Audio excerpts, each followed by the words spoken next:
How's your hammer, everybody? I'm PT Devil, and today we're going to be doing another discussion video because I hate myself, and we're going to be talking about what my thoughts are about Super Smash Bros. Ultimate. Namely, we're going to be talking about what my thoughts are about what was revealed at E3 and kind of see where my predictions stand after that. So I'm going to try and get through this video as quick as I can because I do not want to spend forever editing this one like I did the last one.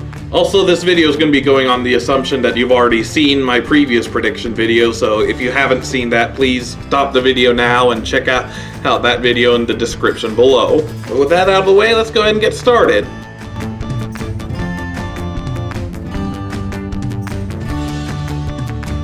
So yeah, we have literally everybody here now, and like a lot of players, here as I imagine, I'm kind of torn on where I stand on this. On the one hand, it means all the characters that I wanted to make a return are in fact coming back, but on the other, I cannot figure out why in God's name they decided to bring Pichu back while still keeping the bullshit of having it recoil whenever it does anything. At the very least, they could have done something to try and separate him from Pikachu, but that doesn't appear to be the case.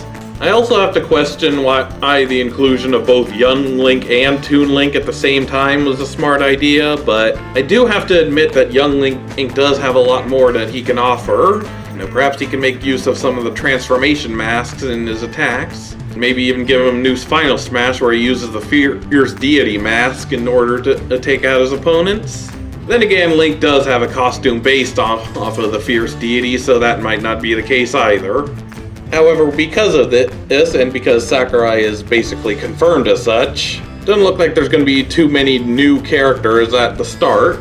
By my calculations, not including Inkling and Ridley, we're probably going to get at 5, maybe 6 new characters. However, I emphasize the word new because this latest showcase revealed something that might allow for a lot more characters than we may expect.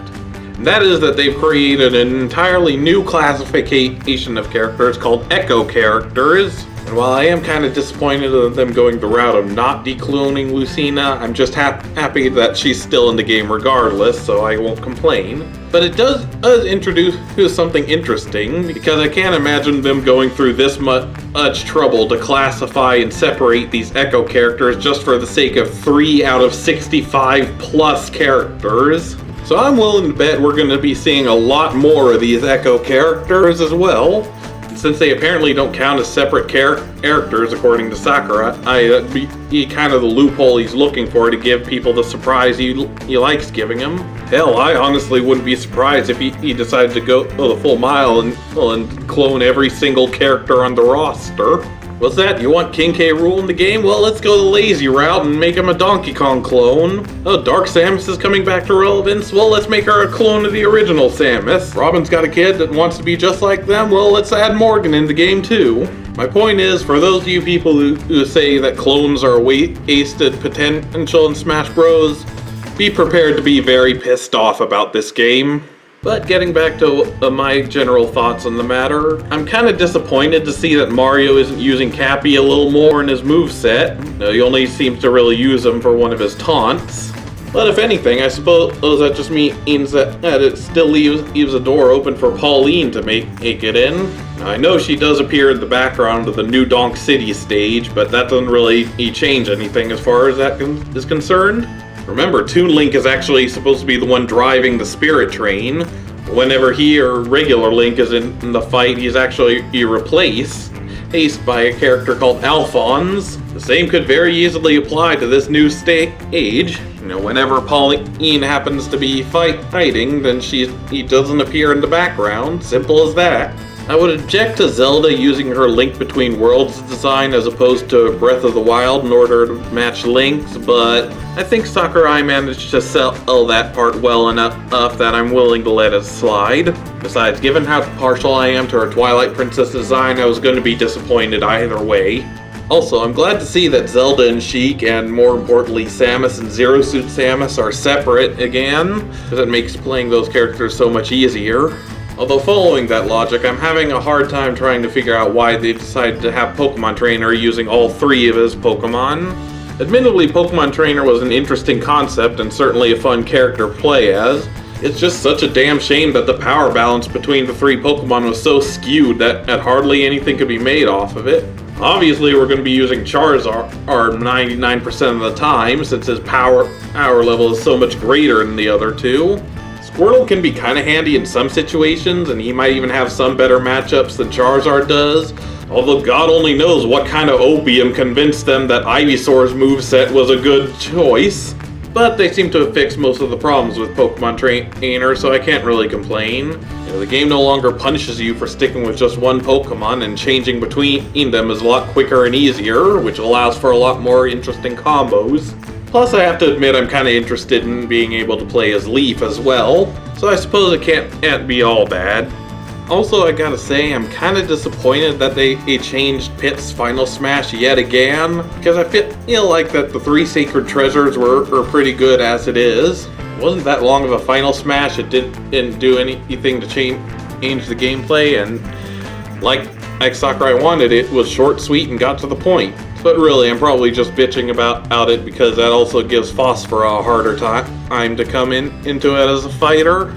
Although speaking of lackluster Final Smashes, I get that people are kind of upset by Rosalina's Final Smash, and yeah, I kind of agree. It's kind of boring and kind of uninventive, but it does seem to have been improved since the last game.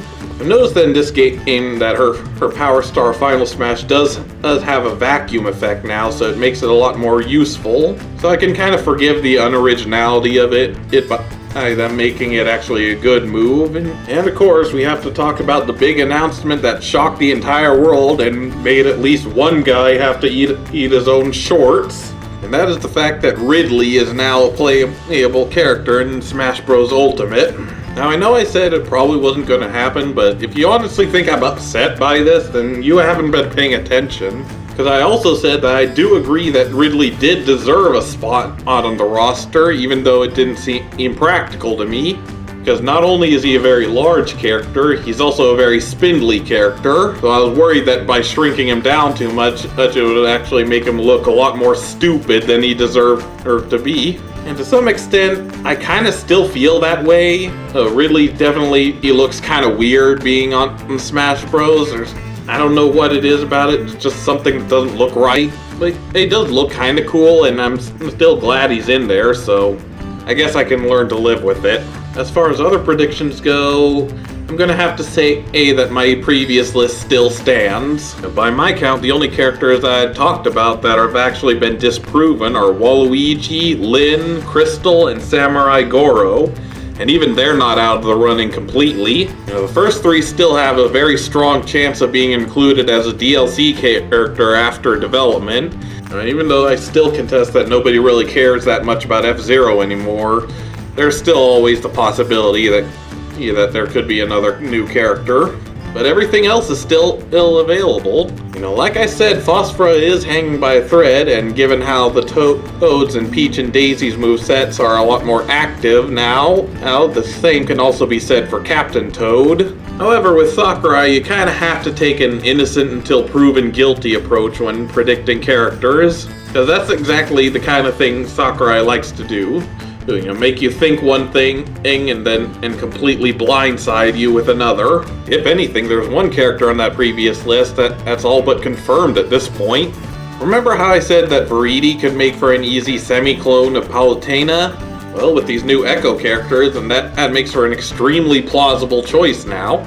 Yes, the reset bomb for a stage is coming back, but the same thing I said about Pauline could also apply here. Given that she appears as an astral projection on that stage, her physical presence on it doesn't even need to mean anything. So as of right now, out of all of the character predictions I made in the last video, I'd say Viridi has the best shot at making it in right now. Well, her and another character I forgot to mention in the last video. You see, I knew all along that we were going to get a new character from the new Fire Emblem main series game, but I didn't call attention to it because at the time of making that video we knew jack shit about what that game was going to be. So I figured that they were going to be added as a DLC character after the game was released, kind of similar to how Corrin was. However, now we know more about this new 2 game, including the title being Fire Emblem Three Houses. Yeah, because apparently 2 warring families wasn't enough. We had to throw in a 3rd one there. In addition to that, we've got information on a few of the main characters in the game. So there's a real good chance that it's going to be one of these 4 that makes it in as one of the new characters in this game. Which the one's going to be? Hard to say, really. If Byleth is in fact the protagonist character, as it seems to be suggesting it to be, then it'll probably be him. Otherwise, if I had to pick, maybe it'd be Edelgard, since she seems to be the only one that has a unique class among them.